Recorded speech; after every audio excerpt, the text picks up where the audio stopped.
was talking about the winds. We're going to show you the force of the winds. This is Scituate, and our reporter Nicole Estefan is there. And Nicole, it looks like you're getting blown around quite a bit. Just a little bit here. Yeah, it's not so much the snowfall that is concerned here on the coast in Scituate on Jericho Road. It's those winds that you just mentioned, and you can see they're really still intense at this point. In fact, I was going to show you the seawall, the waves behind me, but it's almost impossible to walk. So I want to show you some video we shot earlier today, 11 a.m. That was high tide here. And I will tell you, there was some minor flooding here in Scituate. They're used to flooding during storms like this, but it wasn't as bad as has been in storms past. The big concern right now, it was a secondary concern this morning, now the primary, power outages.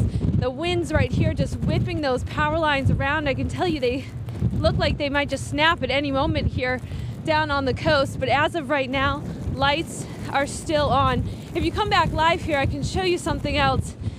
It's very common when they have these big waves coming over the seawall. It's this debris right here that's really littering all the roadways here. We do have crews going back and forth picking that up, but a lot of drivers dodging that debris in the roadway. Secondary crews out here also, those power crews just monitoring the situation. That's something we're going to do as well. We're going to continue to monitor the weather here.